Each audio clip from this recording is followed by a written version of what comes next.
আসন্ন পবিত্র ঈদ উল ফিতরকে টার্গেট করে সীমান্তে তৎপর রয়েছে দুই দেশের চোরাকারবারিরা।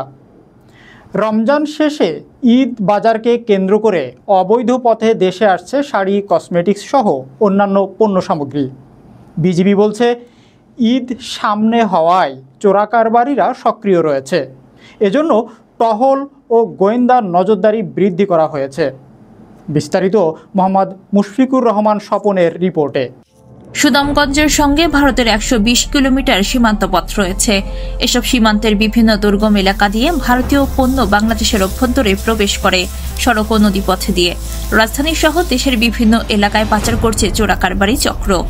গত কয়েকদিনে চিনি, মশলা, কসমেটিক্স, মদ জাতীয় পণ্য চোরাই পথে নিয়ে আসলেও ঈদকে সামনে রেখে ভারতীয় শাড়ি, 3 পিস, শার্ট, প্যান্টের পিস ও তান কাপড় বাংলাদেশে নিয়ে আসছে চক্রের সদস্যরা।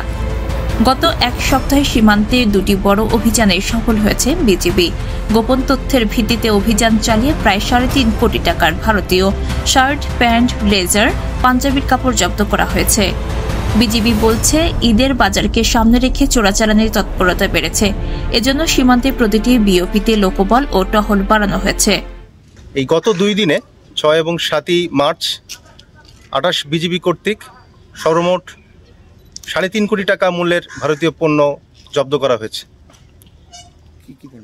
এটা পণ্যের ভিতরে আছে ভারতীয় কাপড়, পোশাক, যেমন 3 পিস এবং শার্টের পিস।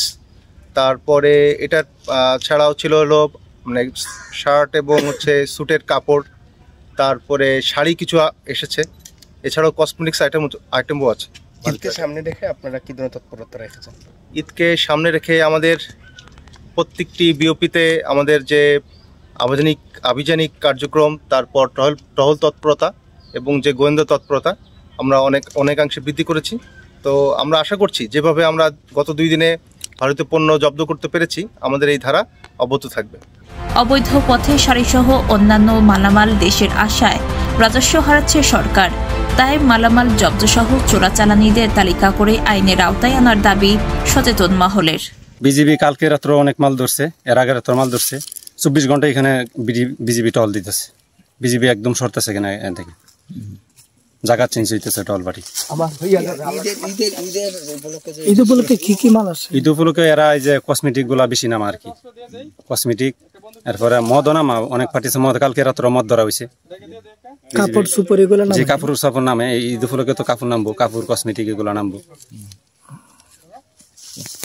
বিজিবি আলহামদুলিল্লাহ আগের থেকে অনেকেই উন্নত হয়েছে বিজিবির।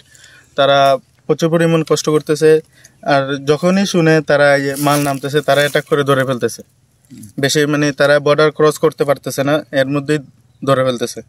তারা মানে আগের জায়গায় যাইতে পারতেছে না। 25 সালে একদম নিয়ন্ত্রণ, মানে 25 সালে মানে ঈদ যে সামনে কেন্দ্র করে ব্যবসার কোনো উল্লেখ দেখি নেই, মানে বলতে পারবো না। এটা যেটা বাস্তব সেটাই বলবো। শাড়ি, কাপড় ওগুলা মানে সবগুলাই আসছে আমাদের বাংলাদেশে, মানে এই বর্ডার দিয়ে লাউরগড় দিয়েও আসছে, বুৎসগ্রাম দিয়েও, চিনাগান্ধী দিয়েও, মানে এদিক দিয়া, মানে আমাদের এই দিক দিয়া ক্যাম্প, বিজিবির ক্যাম্পও আমাদের পাশে, বিএসএফ এর ক্যাম্পও আমাদের পাশে। ওই দিকে মানে নিয়ন্ত্রণ, মানে এদিকে কোনো ব্যবসায়ী বলতে মানে উল্লেখটা কম, মানে ওই সাইডে বেশি।